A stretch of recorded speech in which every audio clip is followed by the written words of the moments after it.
There we are. Namaste. Hi, everybody. Welcome. It's lovely to have you here. Happy Friday, everyone. Today, I thought that I would do something kind of fun. This is a tag that was, I want to say, reintroduced by Simon at the Hermit's Cave. And it's kind of a get to know me sort of tag. And I have done other tags like this where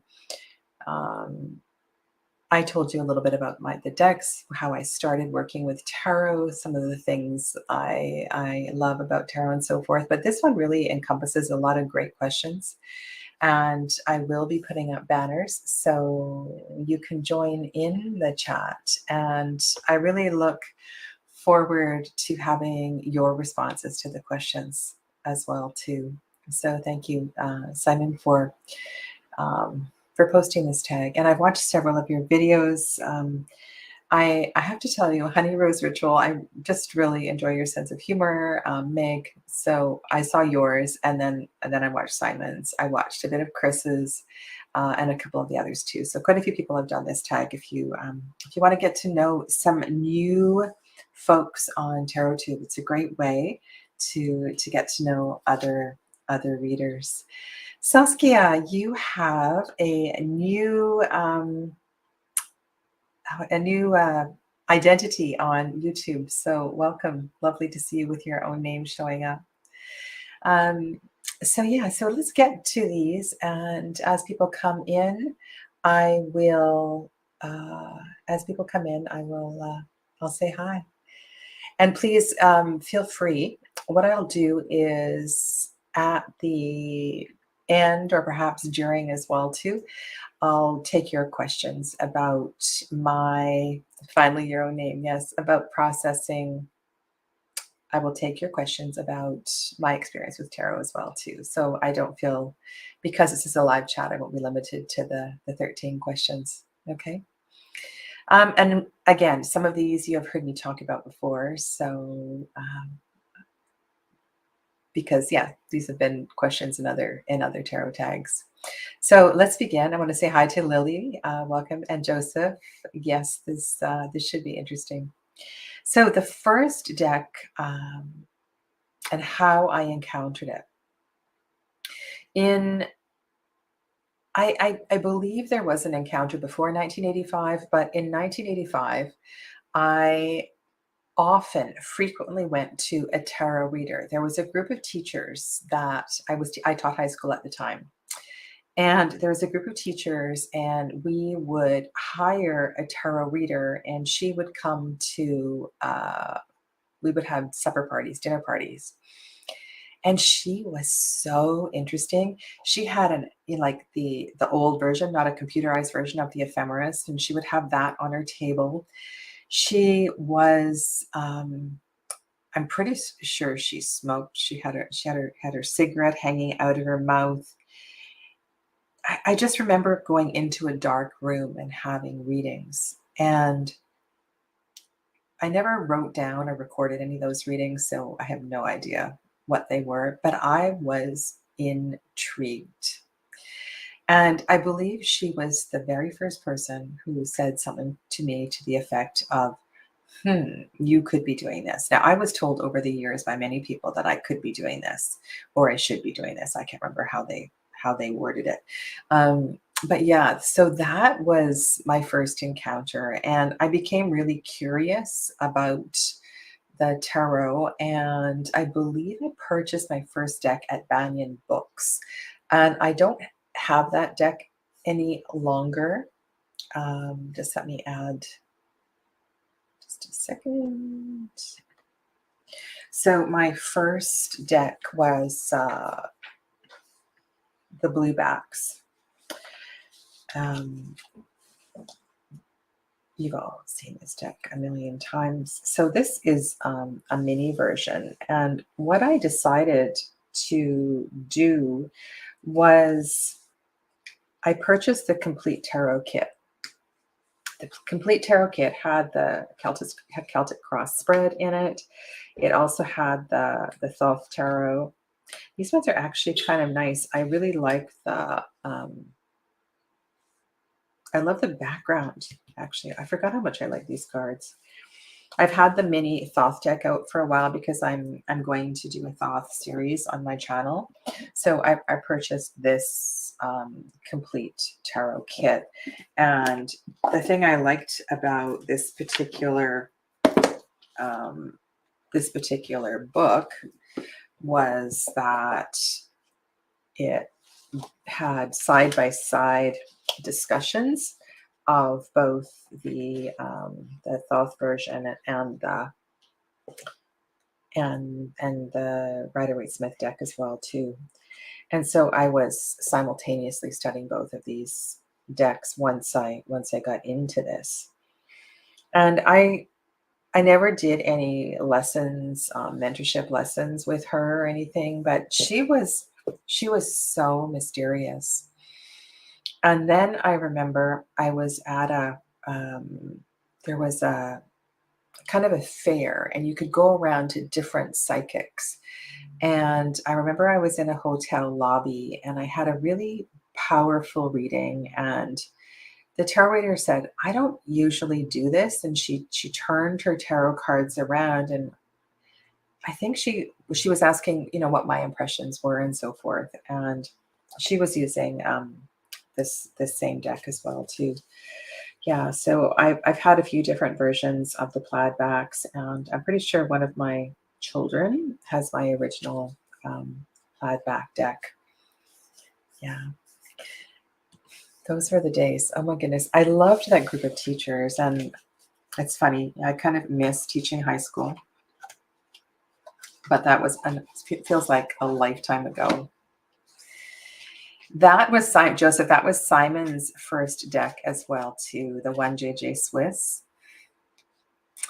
Yeah, I really have enjoyed watching the other videos as well too. It's a great way to also to touch base with decks you haven't been working with for a long time. So yeah, so let us know what your first deck was and when you and how you encountered it. Joseph, you were young. You were young. So did you purchase it, or were you gifted the deck? Let us know. Okay, so let's go to the second one, and this was a deck. I correspond with a lot of people through email, and sometimes I'm not even working with someone as a client. They'll have a concern, or often people reach out when they are. You are still young, Joseph. Sorry. Yes, still very young. And this particular soul was very, very distraught. And I had some emails back and forth with her. It was alarming. She sounded, what was going on with her was mirroring something very much that was going on with one of my daughters. And I guess I walked her off the ledge, basically. And she said to me at some point, she said, Sadhana, I think you would really, really like this deck. I meant to get the guidebook. I'm sorry, I didn't get the guidebook for you. This is a French deck. It's called Tarot au Rameur. And every time I say this, I ask somebody to put the title in the chat because I can never remember. But so this is I am in a depth year, and I'm not purchasing decks. Or I should say it's definitely a low buy year. This, I cannot believe the impact this deck has had. It was so, I don't know. It's just the person who sent it to me, who gifted it to me, was absolutely right. It's a deck that I completely understand, and there were very few kinks. It's quite it's got quite a few changes in it, and this is the Two of Swords here. So you see the moon, you see the blindfold. This one is a close up. And this deck, I've said this before, to me is a little bit like Lily White meets Tarot of the Hidden Realm. And it is a little bit larger. It's not standard tarot size. And I've really enjoyed reading with it. And I've had it on my altar. I've been doing 2-card. Well, this is actually another question later. I'll wait to answer it. So how is this different? A lot of you know my taste in decks, and this is not so very different from some of the other decks that I work with presently. I do use the RWS deck when I'm teaching. The Tarot Foundations course is based on that deck and understanding the symbolism and the colors and so forth. Excuse me. And when I am choosing an intuitive deck, I'm looking for energy. I'm looking for energy. And I have a lot of energy-based decks that I work with. And you all know some of my favorites, right? Tarot of the She is one. The deep dive that we did recently with Margaret Peterson was absolutely incredible. That has been a life transforming deck for me. Yeah. Lily shares that her first deck was Hanson Roberts. That makes me think, I know some people's first deck, Morgan Greer was a really popular deck as well too. I don't have the Hanson Roberts deck. All right, Early Ritual. I'm not sure if I know your name. If you'd like to be addressed by name, let me know. And I'll add you to my list. I'm just checking. No, I don't have your name. Okay. Yes, and in English, you could call this the Tarot of the Strange Antlers. And hello to Laura. Laura's first deck was Robin Wood. This was one of my early decks as well, too. I saw somebody else come in. If I missed your name, I'm sorry. Apologize. Welcome, Laura. So yeah, so this has been kind of this gift has been a real gift, and eventually I will edge it. It's a little difficult to shuffle. I have to overhand shuffle it. Hi, Tom. Welcome. So yeah, so this is the latest deck, and some of the cards just really resonated. So I have this very interesting relationship with foxglove, and it's very abundant here at a certain time of year.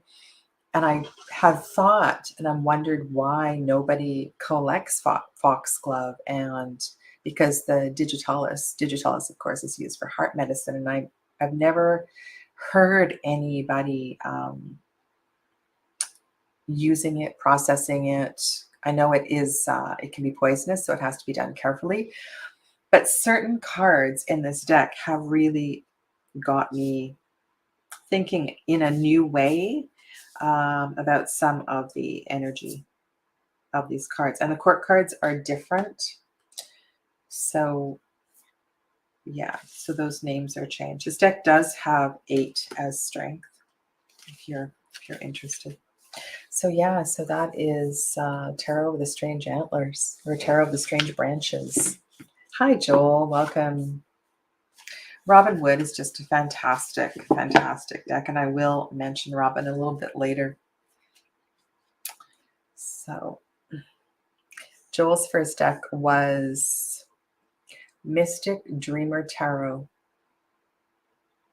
and then he went straight to the Centennial. Okay.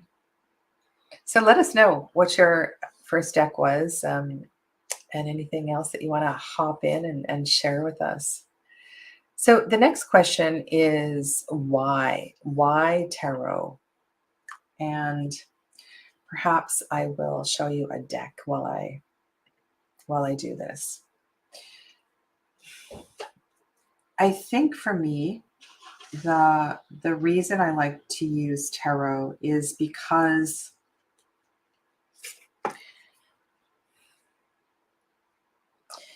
the archetypes, the symbols, confront in a way that always seems perfect. And this is Journey of the Sacred Bee Tarot by Kelly Burton. Tarot has a way of getting where you need to go rather quickly. And the way that I read tarot, both based on everything that I've studied, as well as intentions by the specific deck, and of course, there's intuitive things that come through as well too.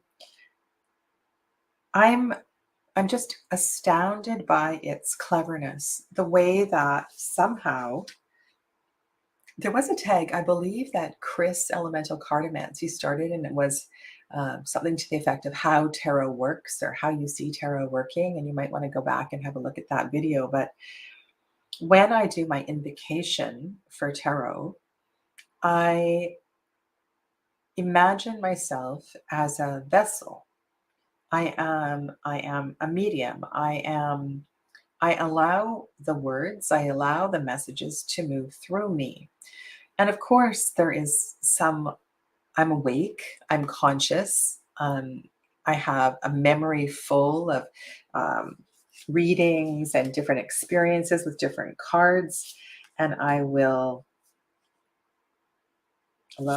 like the aces in this deck. They're called the root of the suit. I forgot what I was saying. It's just, it's still, after all these years, blows my mind, and much, much more than oracle. And I cast charms every now and then. I have no experience with oghams or runes. However, that's something I'm very interested in. But I don't think I would ever stop using tarot. It is just incredibly, there is so much to learn. And I find that tarot is a jumping off for me to go into deeper studies. I remember the fun I had when I was, I've done a few deep dives personally, and I've done one on YouTube with the Marielle Tarot. And I remember, this deck, one of the things it's done for me, it's taken me into some of my past life journeys, past life stories. And there's been something on the image of the cards, or there was something in the guidebook. There's an aspect of Sumerian mythology that is built into this deck. And that led me down a rabbit hole because I wasn't even really aware of Sumer. And I'm just looking for the King of Fire deck. Yes, this one. This is a very powerful card. When this comes up in a reading, I just feel kind of something deep is going on here.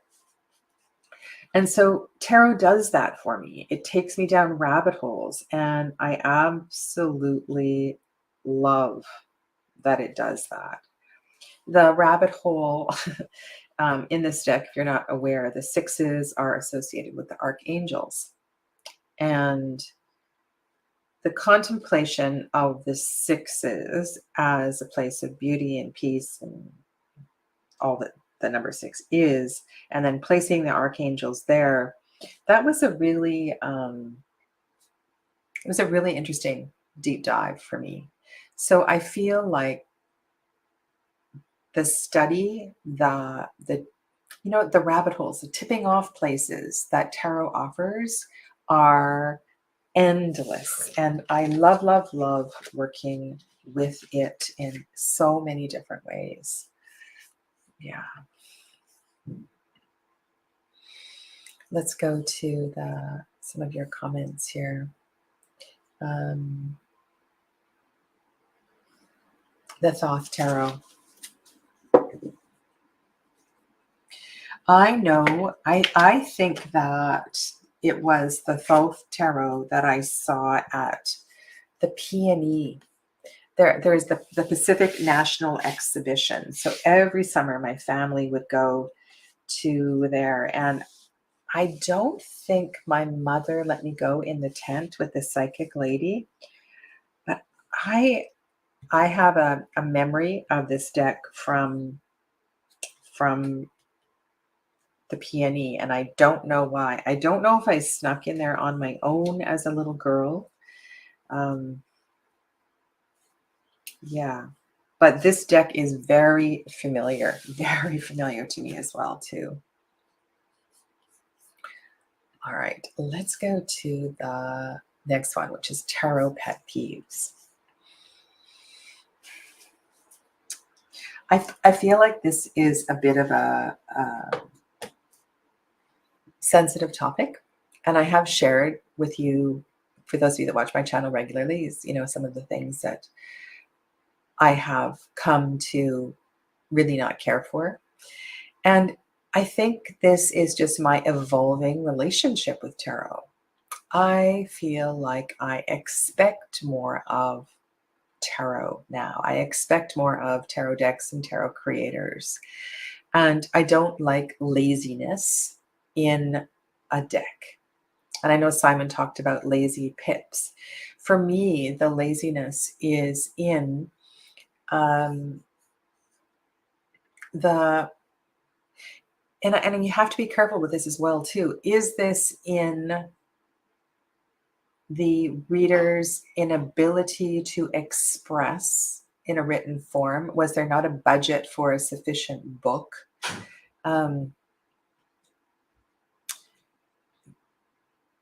I want to know a little bit about the process of the creation. So if the tarot deck does not follow the tetragrammaton, the golden dawn, there's different ways we can put a deck together. And if it is not presented, Wands, Cups, Swords, Pentacles, I'm curious. I'm curious about why you want us to go in another direction. And right now, we are working with Earthcrafter Tarot in the present deck deep dive. And it's funny because Joanna Powell Colbert, Letitia Guthrie, there is in the introduction to the guidebook, it kind of starts talking in that order: Wands, Cups, Swords, Pentacles. But then when they present the suits in the guidebook, and when they present,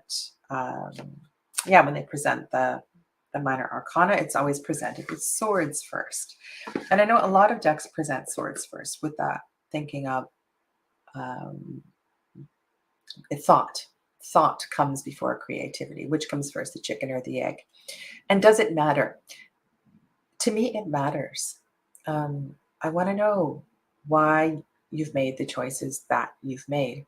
I am completely open to reading your deck intuitively, but I want to know a little bit about the deck creator's thought process in putting the deck together. I often reach out. I write letters. I send emails. Sometimes you get answers and sometimes you don't. I remember when I was struggling with the slow tarot, before I did my video, I reached out to the creator of the slow tarot and had quite a few emails back and forth. And I really, really appreciate that. I appreciate the transparency, and I appreciate the fact that they're open to sharing their process. She said at one point there might be an extended guidebook for the slow tarot, because the slow tarot is one of those decks. It's a bit like Where's Waldo? There's a lot of things hidden in many of those cards. And her intention was that we read it intuitively. However, when I asked her about some of the cards, there was very specific intentions for some of the symbols. And I never would have gone there had I not had a conversation with her. So I think it's a gift. It's a gift to share your insight into the tarot. And I might read your guidebook, and find that interesting and then disagree with it and read it a different way. But I want to know. I want to know why you created a card the way you created it, or something about your process. It just adds so much to the deck. There's nothing like a good guidebook that goes into that. And I also want to know about your biography. Another video that I did was not so little white books, like top 10 not so little white books. I believe I did 2 or 3 videos sharing lots of great guidebooks. And yeah, the biography is important. It's fascinating. And I think sometimes deck creators don't want to share because their biography is not very extensive. And there's no shame in that. I mean, I think about Bakara Wintner. So this particular deck was created by a very rookie tarot reader. And I think what came of this is quite incredible. Hilarious court card section, which is really popular in the accompanying or the extra guidebook, WTF is Tarot. There's a lot we can learn from each other, So my biggest pet peeve is when there's little or no information in the guidebook, regardless of the size of it. Yeah. Let's go to Dee's comment. I need to understand the creator and their motivation. If I can't find information about them, then I wonder why. Yeah, I completely understand that. And I know when we were exploring Jeremy Hush's deck, I did so what my process was, I went to his Instagram page and I went back to the beginning of his Instagram page and I read through every description of every card as it was developed. And a lot of his art was developed pre his contract with US Games. And so it was really, really interesting. And I reached out to him a couple of times to have a conversation. And over the course of studying the deck, I came into a new understanding that I didn't get from him. It was just the combination of the experience of reading some of his descriptions on Instagram, and then my experience with the cards themselves. And if you watch that series, I kind of see the Hush Tarot as a post-apocalyptic, and I was imagining a particular scene in New York. I believe he's from New York. Perhaps we are at the Met, and the deck is staged. The deck is in the ruins of the Met. We see a lot of props and masks and things, and I imagine these small fairies using them for various things. And so that was something that I was imagining as I got to know the deck a little bit better. But it's just absolutely fascinating. Like, I am in awe of Patrick Valenza's additional book, where he goes into tremendous detail about his dreams and his nightmares and his childhood and how the Deviant Moon came to be. It's just beautiful. Yes, and Dee, you did share with me a couple of things that you found, and I really appreciate that. Mhm. These deep dives that I do on my channel are collaborative. They are collaborative. Okay, so this one, my favorite tarot spread. I have a few different tarot spreads that I work with, but the one that feels the most, which deck? I'm just looking for a deck to use. Sorry. I'm going to use the Way Home Tarot. I have one card out, but that's okay.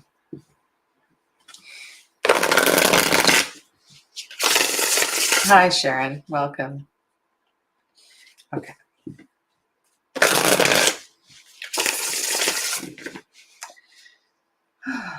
I'll put this card in.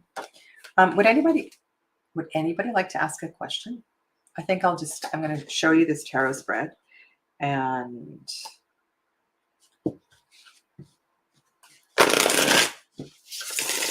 how I have adapted it.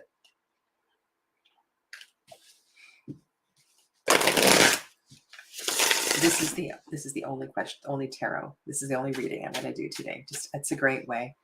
All right, Joel's up first. What about my love life? Okay, what about your love life? Joel, can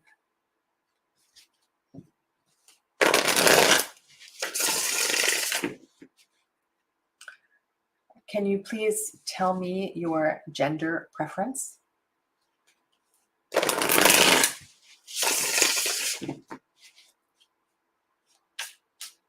I just want to get my pronouns right. Joel has a partner, but needs some energy advice. Okay, and welcome to Angela. Okay. This spread is adapted from the Tetractys spread. The Tetractys spread I started working with.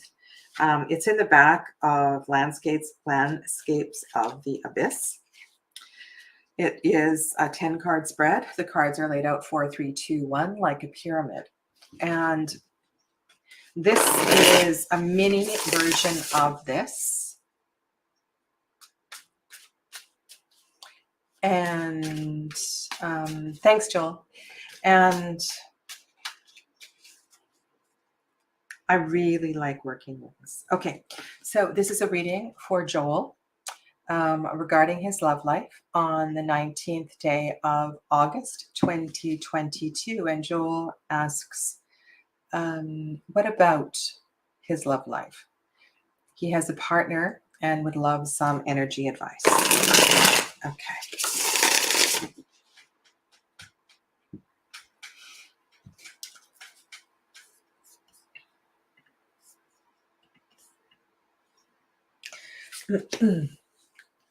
I will back off. So in this spread, this mini version of the Tetractys spread, I lay the cards out 1, 2, 3, 2, and 1.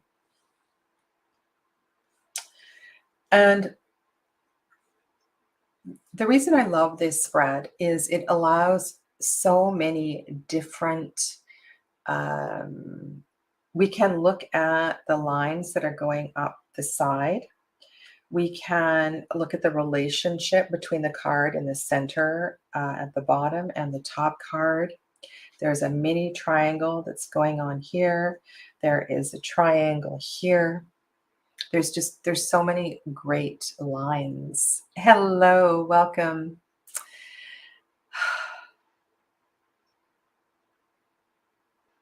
It's been ages. It's been ages. Oyas girl, thank you for being here. I'm drawing a blank. Oh my goodness. Oh my goodness. Okay, it'll come to me. Don't tell me your name. So the three threes represent creation, development. It's a creative energy. And so when I turn over these cards, I'm thinking about what is being created. I'm thinking about what is building. In this spread, this is also the bottom row. So it is kind of where we are now. It's a foundation, but it is a foundation of creation, right? It's a great, it's just a great place to begin a conversation. So Joel, what is creating? There's something that is already well established. I really love the Four of Wands in this deck, just the shape that it takes and the way that it's showed up for this particular demonstration, and the fire kind of mirrors the shape of the spread itself. I feel like perhaps there is a new development or a new direction, a new flavor that the relationship is ready to take. You strike me as somebody who's quite young, and it would surprise me that a relationship could become stale in someone so young. But I almost feel as if with the Fool card showing up here, that there is a need to step out of the box. There's a need to get a little uncomfortable, perhaps to both move away from your jobs for a while and go off for an adventure. With the Eight of Wands also being over here, this is a call for transformation. We have two fire cards sandwiching an air card. So when I look at these are all masculine energies, they're active energies. What what is being created is something that wants to move. Now, there's no major arcana here, but there's a need for movement, a need for action. Perhaps these cards are here just to light a fire underneath you so you can get going. The Fool, of course, is often a solo card. And I don't know if this is, you asked about what about my love life? And I'm inclined to say that you both probably need a kick in the pants to, or someone to say, it's okay. You have permission. Spirit is giving you permission to go and do something different, to get a little bit uncomfortable, to find your edge. Are you steering away from your edge? Right? That's really, it's an important part of nurturing a relationship to keep it fresh. The thing about eights and that whole energy of lemniscate, the relationship to the magician, the relationship to the strength card, is that there's an invitation to level up. There's an invitation to greatness. There's an invitation to take this to the next level. And so the relationship between these two cards is quite profound. And with the two, so I can also think about Empress energy. And so that's why I'm talking about creativity and what is growing and what is blossoming. And with the energy of the two, we have two sword cards. We can look to any kind of duality, the angel and the devil, duality in general, separation, opposites, the black pillar, the white pillar, the energy of the high priestess, or any cards that represent kind of a mirror. And what is your conflict here? On one hand, there's a part of you that acknowledges this need of movement, the need to go forward. Again, these are all fire and air cards. These are active cards. It's almost as if you have the whole suit. There's a lot of minor swords and fire here. It's time. It's time to get going. You have a Fool, you have an Ace. You have an Ace that looks a lot like the flame that's underneath there. And the thing about this particular Six of Swords, it feels like a lot of independence to me. Each of those flowers is standing tall and moving in their own direction. They stand unique as an individual, and yet somehow they are moving or growing together.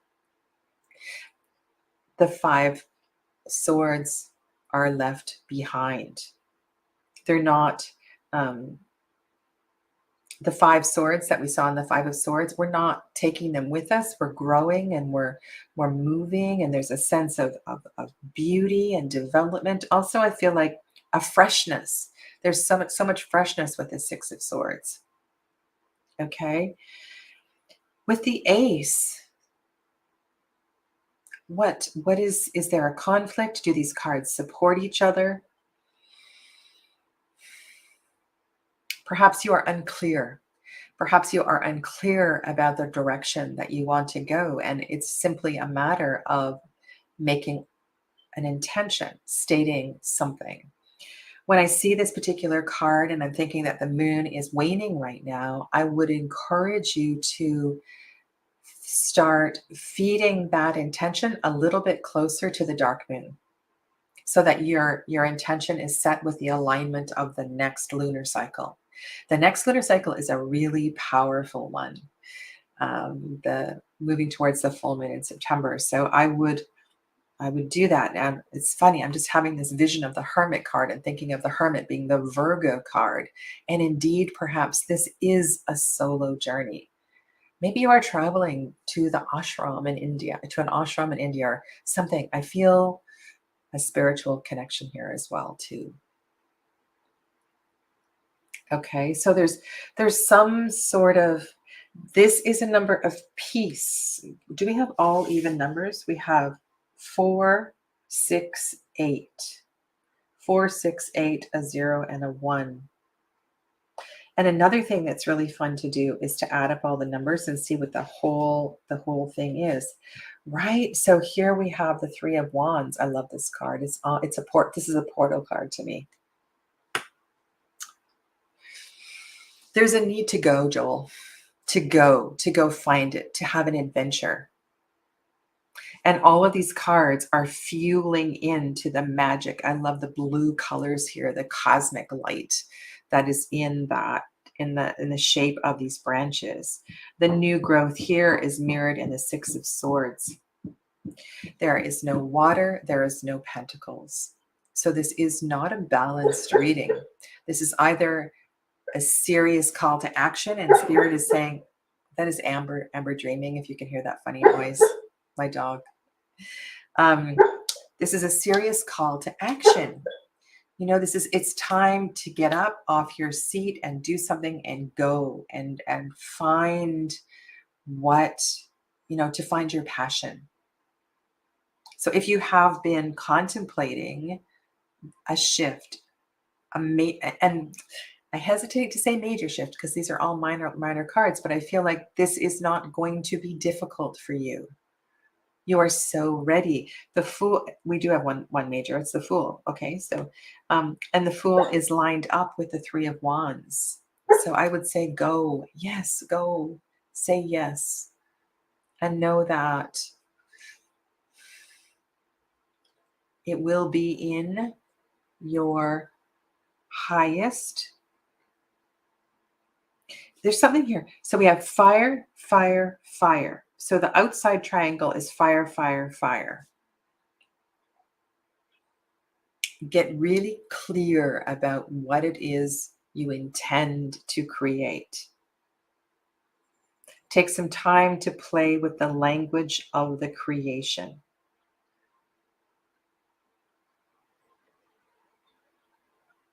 There are no challenging cards here, only cards of encouragement. However, it is skewed. It's all masculine. There's no receptive cards, no earth, no water. So make sure that, one of the things I always say to clients is that before you hop out of your car and run off to the next thing, take a breath in, take a breath out. Focus on your exhale breath. Make sure you land. Land at the top of the day, land at the end of the day. Take a few pauses throughout the day. Grounding is important. Okay. But I really feel this is it's time to go. Time to go. So this spread for me is my absolute favorite spread. I can do a really quick reading. I can kind of see what's growing, what is developing. I love the shape. I love the whole 3, 2, 1. And when we add everything together, we got 4 plus 8 is 12 plus 1 is 13. 13, 19, and 3 is 22. Isn't that hilarious? 22 is actually the number of the Fool. 22 is also a master number that's been coming up for me a lot lately. Yeah. So this is by far definitely one of my favorite spreads. I use it a lot. All right, that was a bit of a long one. Let's go on to the next, number 6. My preferred tarot system. Over the years, I have, thanks Sharon. Hello, Sacred Knowledge Tarot. If you'd like me to call you by name, please let me know your name. Welcome. What I have come to love in a tarot deck are lightly illustrated minor arcana. I don't need too much in the minors. So I suppose I'm going to say RWS based, but I don't like to be painted into a corner. I don't like the decks that have such a specific illustration that it makes it near impossible to read the card intuitively. I really do love to have more of an open-ended. So this deck that I was just using right now has lightly illustrated minor arcana, and I really love that. I find it really hard to work with decks that are so, there's just so much going on in the card. A collage deck or a lot of kind of hidden random symbols is okay, but what I'm talking about is so for example, um, Everyday Enchantment Tarot is one that's coming to mind. And I'm thinking about some of the real estate. There's a couple of real estate. There's one real estate card. And um, you know what I mean? Like it's so very specific. It's really hard to get out of the drawing. So I like lightly illustrated minor arcana. Okay.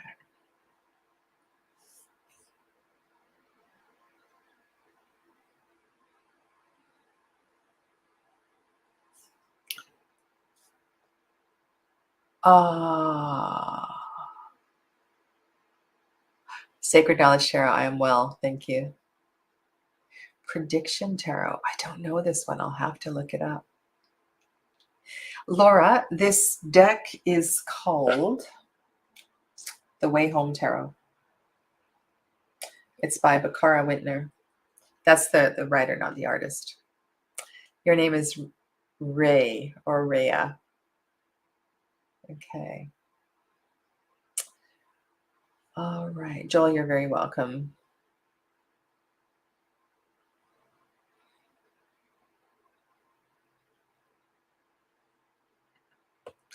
You have a hard time with the card or the cards. I'm thinking you meant cards. Okay. All righty. So shall we go to the next one? 7 tarot rituals. I really enjoy. I don't know. So there are certain Sabbats, certain portals that I really like to do well, because they feel I am energized by them. So I will do big spreads at certain times, and I will completely reorganize my altar, including tarot and things like that. But specifically working with tarot cards, I don't fuss too much with the cards. Of course, I shuffle them, and I am a riffle shuffler. I I do give the cards a good bang if I feel they need the clearing of the energy. I do more work with smoke when it's winter time. I'm also really mindful. I do see clients in my house, so I'm really mindful of who's coming and going, because not all clients are able to be here if there has been Palo Santo or incense burning in the house. And so I'm very mindful of that. I use sound a lot. So I'll have cards on my table, and I have a singing bowl on my altar right there. And so I will take either a bell, or I'll move the wand from the singing bowl around like this. Yeah. Rituals, kind of not really. I'm a simple girl. I try to keep it simple, and I use my decks a lot, and I find that I don't let my decks get stale, and if they are getting stale, I put them away. This is something I learned. I forget. I don't know if this is from Japan or India or where this is from. It has to do with feeding your altar and keeping the decks energized. I believe maybe it was a friend in India. They had somebody coming to their house to keep their altar awake while they were away at the ashram, ringing the bell, putting smoke in the altar. Altars need to be fed. It's much like the sand painting exercise I was talking about the other day, right? You need to feed your altars. They do. They get still. And when you feed them, oh my God, incredible things happen. I've had altars quite come to life. It's really something. But specifically with cards, it's pretty simple. I love to use tarot in combination with oracle. And when I'm setting up a new deck on my altar, I'm just looking at my altar, I usually choose at one oracle and one tarot. And so for my daily draw, I pull one oracle and two tarot. That seems to work well, for me. And I like to ask questions. I have something very specific in mind when I draw cards. Rarely will I do what is the focus for the day and how can this be enhanced or that sort of thing. I rarely do that kind of a reading.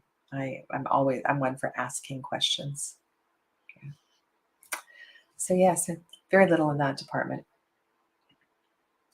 And I guess this is kind of an extension of the same question. I use tarot in many, many ways. I use it for self-reflection.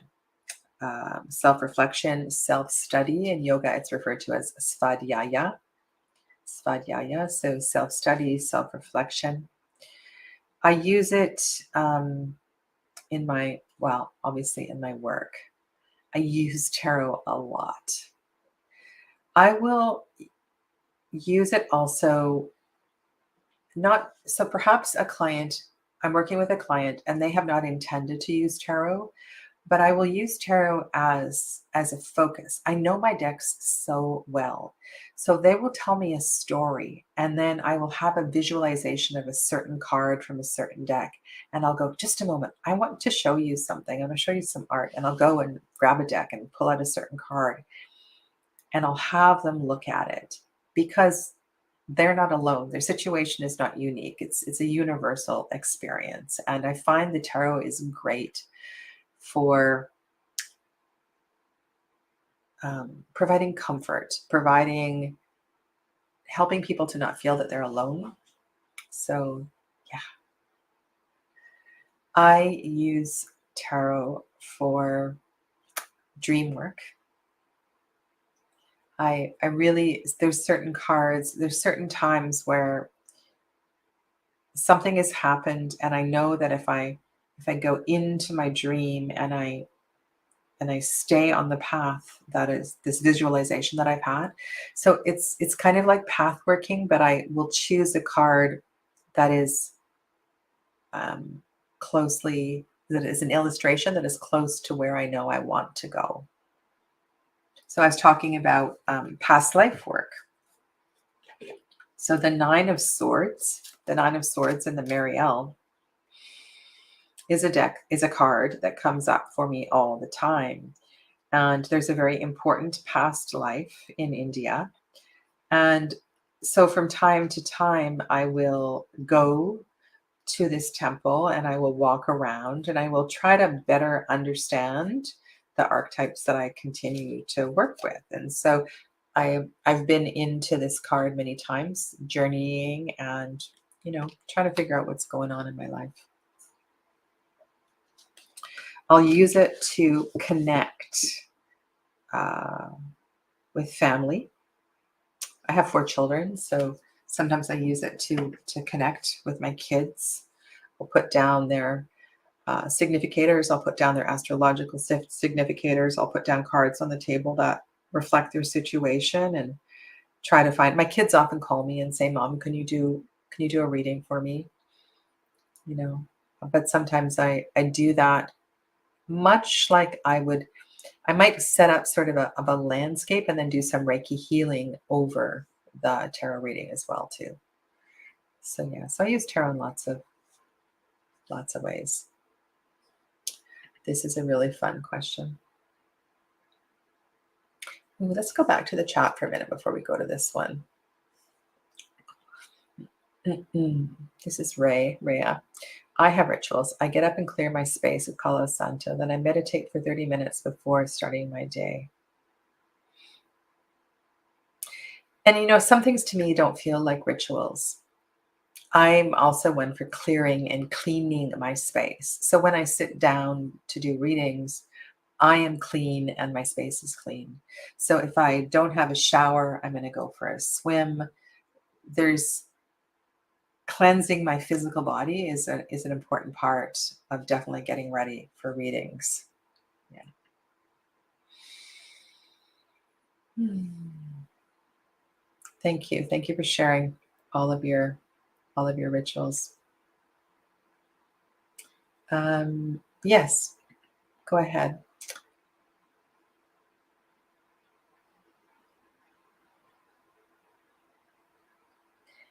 Someone, when working with divination tools, to close the energy out as you leave the space.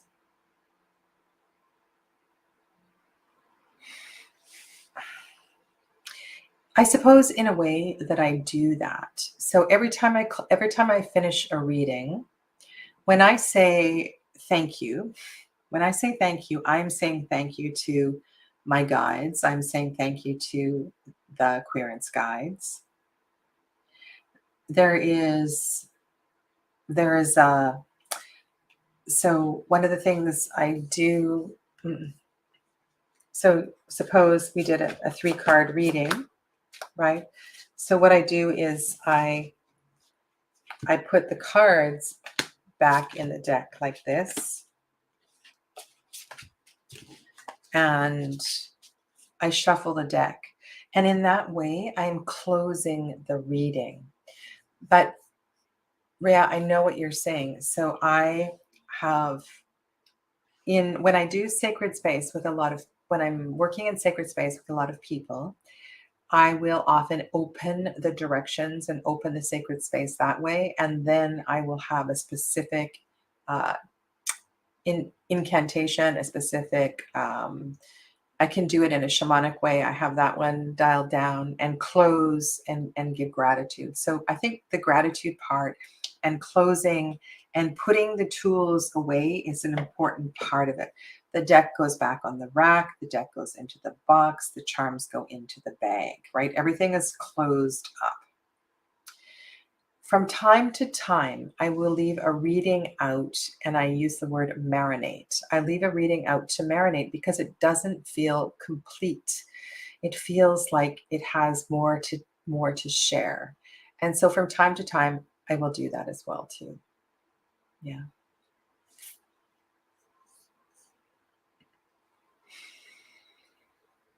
Okay. I've done lots of videos on significators. So if you go to my channel, and you put into the search significator, you'll find lots of videos. This is something that I have been working with for a long time. So if I use the Golden Dawn system, my significator, court card significator, is the King of Wands. Uh, Major is Strength. And so Leo is 5, 6, 7. So mine would be 5, 5 and 6 for that. But that is my sun sign. We all have lots of different signs. And this is a very powerful card for me. This is the Temperance card from the Marielle Tarot. I think of all of the significator cards I've ever worked with, there's something really magical with this card. So I am Sagittarius rising. And I'm also, in my Chinese astrology, I am a water tiger. And this particular card feels so like me. It's crazy. When this card comes up in a reading, when I'm using the Marielle, I know that things are going my way. Like this is a magical card for me. I really identify with this card. I absolutely love the water, and it just feels, yeah, this is an important card for me. And the fact that Temperance is associated with Sagittarius, it makes so much sense why this card is important to me. I I have not had the easiest life, and I feel that being having the Strength card as my significator makes so much sense. One of the words that oh, what's his name? Uh, Yoga Nidra. Um, the Yoga Nidra that was developed for the Army, the US Army. I've met him in person. I worked with him so many times. Sorry, I'm drawing blanks here. He uses the word inner resource, inner resource. And I feel like this particular card reminds me of the power of my inner resource. And I do not like a strength card where the human has power over the animal. I would never put that down on the table as a significator. The other thing that this card says to me, and it has to do with the pearls, and that is all that you have been through, all of the friction, all of the, um, the journey of life. So these are important significators for me. And yes, I use both of these cards as significators in other decks as well too, particularly the Strength card. But in the Marielle Tarot, these two are particularly powerful. And my moon is in Capricorn. And to tell you the honest truth, I really connect with this card as well too. The devil, as I see it, is connected with the Swadhisthana chakra, the second chakra. And I don't feel like we can ever finish the work of the second chakra. And this is one of the reasons why the monks, the sannyasis, wear the, goes by many different names, but the orange colored robes. Because it's a reminder that we need to always be working on the second chakra. So this is these are very powerful cards for me, and I use them in different ways and different times. The court cards, on the other hand, are a whole other kettle of fish. For the most part, I don't identify with the King of Fire, but I have to tell you, this is the present deep dive that we're doing right now, Herb Crafter. And the kings in this deck are the Curanderas, feminine Curandera of fire. And I tell you, I feel this card so much. I feel the crone energy. I feel the honoring, the sacred rituals. Fire is one of my most challenging elements, and I continue to work with it for my own purification and development. And so this is a court card that in this deck, identify with a lot, a lot. But for the most part, and thank you all for sharing yours as well too. I had out the Way Home Tarot earlier, and this is the queen of fire. And inside her silhouette, there is a shaman, a female shaman. And there's something about this particular Queen of Wands that feels at home with me. So yeah. So if I am choosing significators for a reading, they need to come from a deck that I resonate with, for sure. Now, of course, significators can also be topic cards, and that's a whole other discussion. Okay. Oh, okay. So mine is Joel's talking about your birth card, so your number. So mine is the High Priestess, right? This is not birthday card, date of birth card. This is my numerological card, which is the High Priestess. And I think that's hilarious that it is the High Priestess.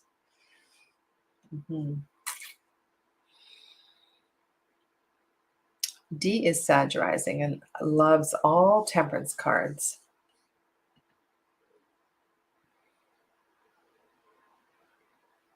And the Hermit is your birth number. I can't. Let's look for temperance in the strange antlers.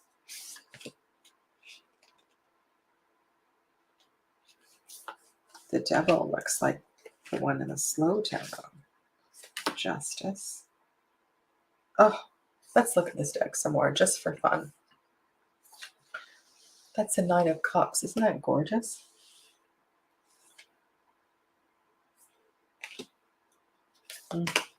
Wow. This Chariot card is very powerful. Oh, and Judgment. I really like the Magician too. Okay, so let's look for Temperance. I have kept the extra cards in. So there's 2 extra cards in this deck. One is as above, so the other is so below. That's the World card. This Queen of Swords is absolutely stunning. I just love the tattoos on her chest. Okay, where are we here? Oh, yes, yes. And you know, this came up in a reading just the other day, and it was so powerful. So powerful. Oh my goodness. Okay, Queen Osset. Now, that took me a long time. Crazy. Okay, we have a couple more questions and then we'll be done for the day. Okay.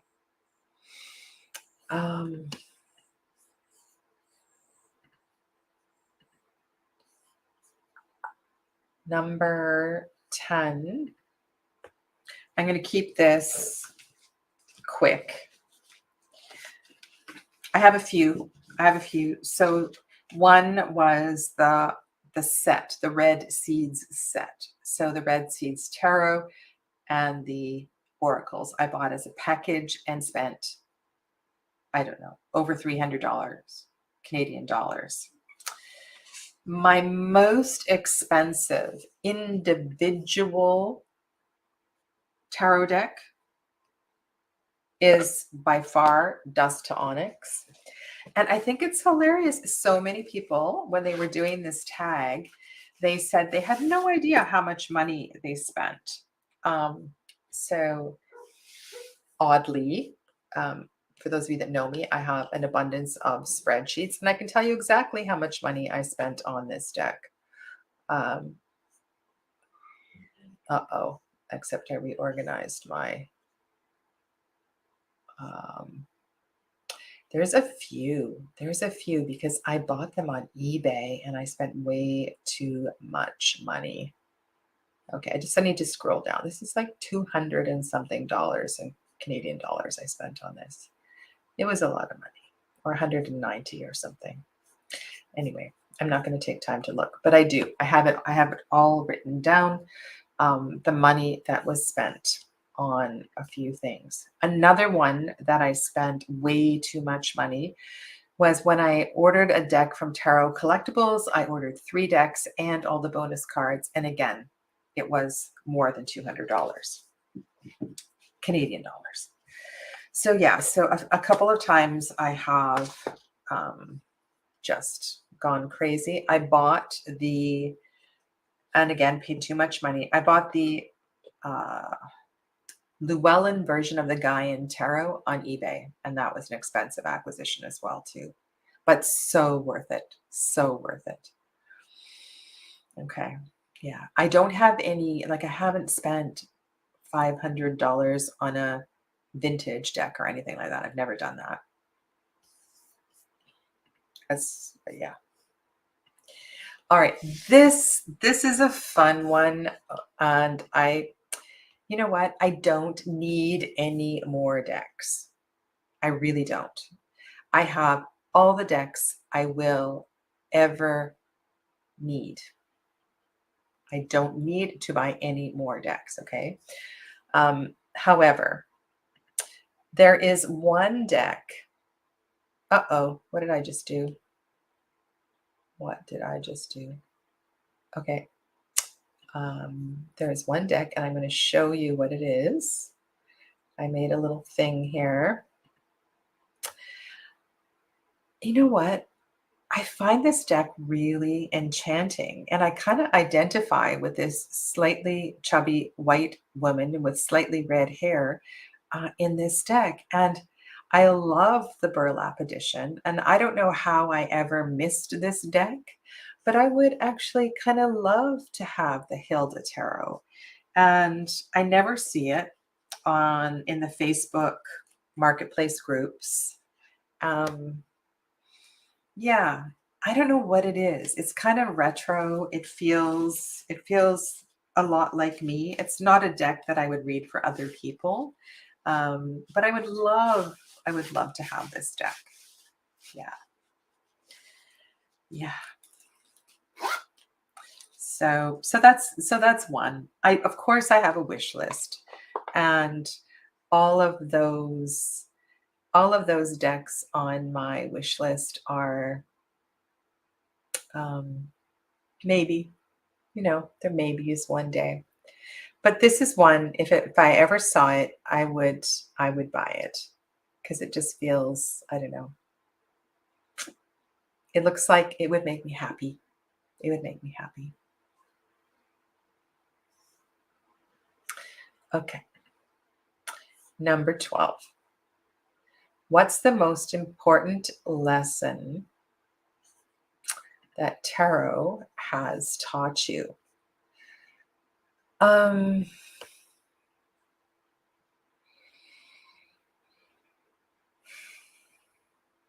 most important lesson, and I've been thinking about this over and over. There's something about,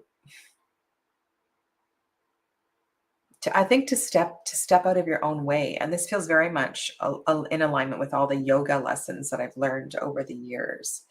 It's so important to you think you know something, you think you know the answer, and then you shuffle the tarot cards, you put them down on the table, and if you're in a bit of a pissy mood, it's like, oh, let's just shuffle and do that again. You don't know what you're talking about. The ego can get in the way. And what I have learned in using the tarot is to truly step out of my own way. And if I don't want to read the cards, then that's when I leave them out and give them a chance to, I use the word marinate, but yeah, I don't know the answers, right? So that's why I use the tarot.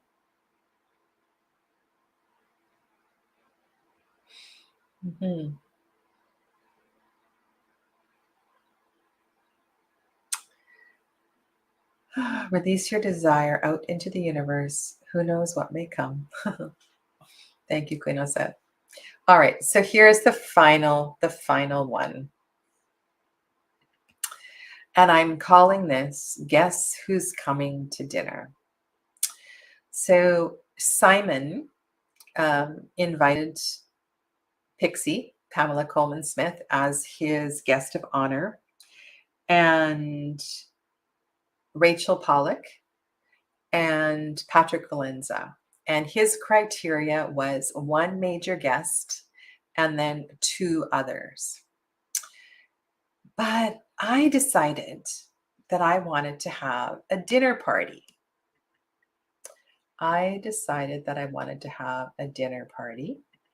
And so that's how I'm going to answer this question.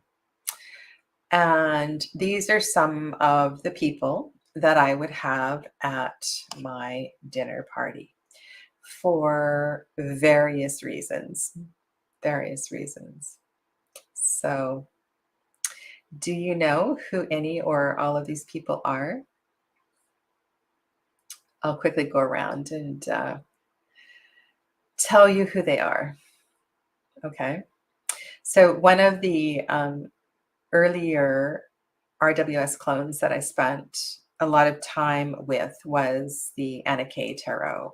And so up at the top in the orange scarf is Anna Claffinger. And I would love to meet her. I have lots of questions about her deck. And I think it's a very clever interpretation of the RWS. And then next to Anna is Robin Wood.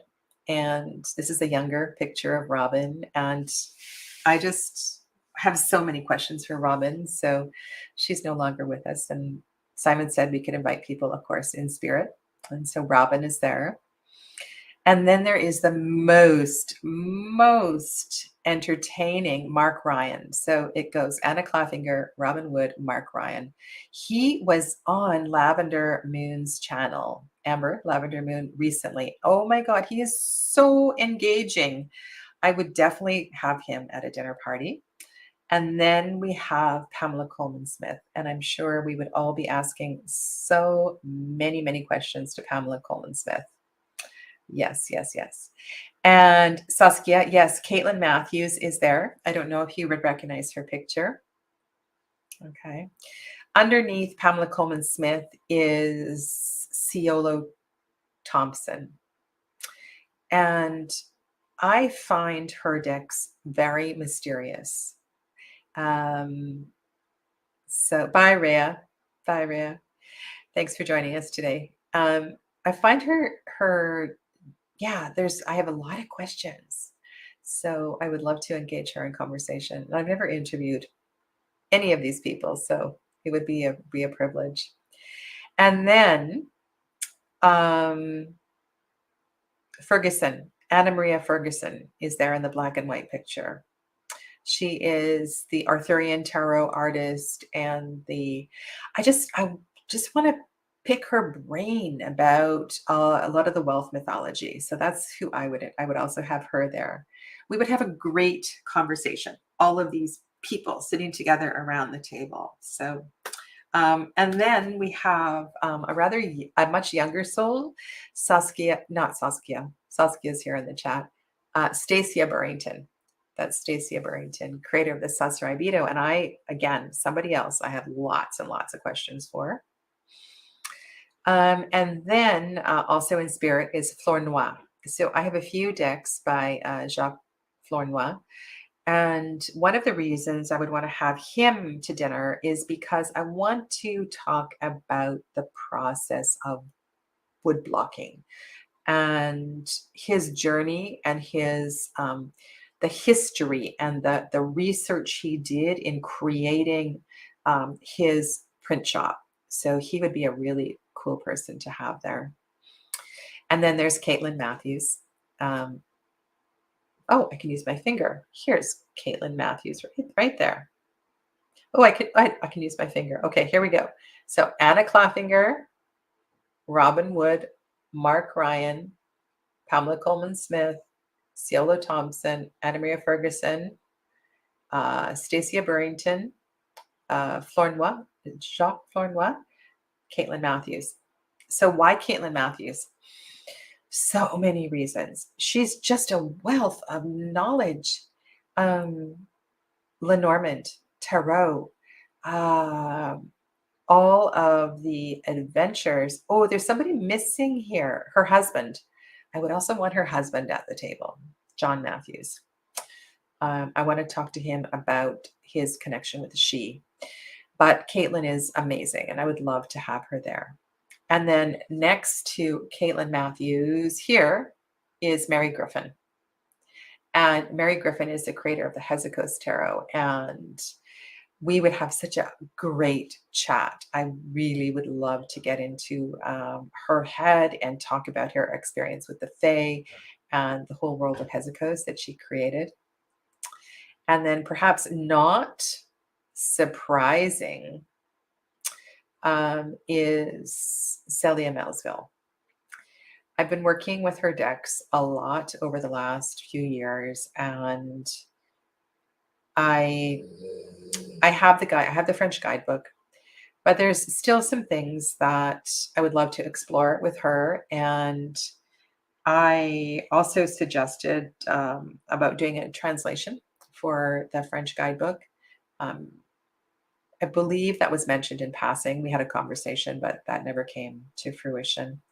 So I would just love to connect with her energy because I love her decks so much. So yeah. So these are a few of the people I would have to dinner if I could arrange a tarot dinner. Yeah. And the other thing too is that there are so many amazing tarot YouTubers that I would also love to get together with. And some of them I have done on my channel.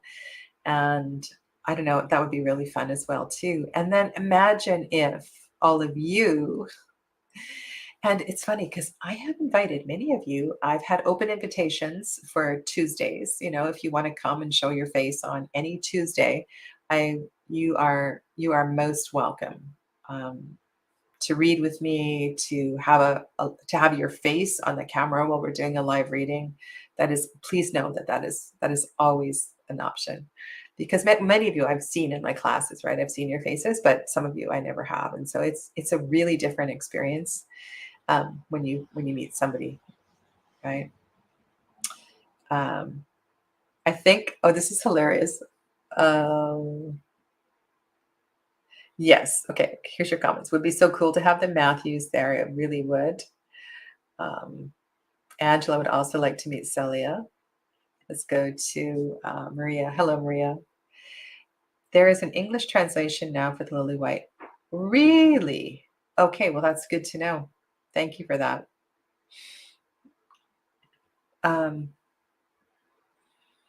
Yes, we definitely would need to cater this dinner. I think so.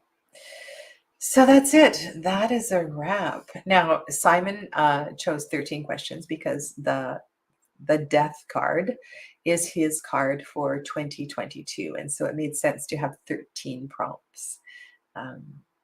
It is not my card for 2022. But I think that's it's a beautiful way to end. And I want to thank you for joining me today. For those of you that have hung in there through this long conversation, it's been a pleasure. So Dee asks if Joseph is going to cater this dinner. I will be there with bells on. Joseph lives in California. So Dee, you're going to have to hop across the Atlantic Ocean if Joseph is catering. Yeah. Anyway, thank you. Thank you all. This has been fun and kind of relaxing conversation as well too, which is really nice. Have a beautiful rest of your weekend, and I'll see many of you on Tuesday. Namaste.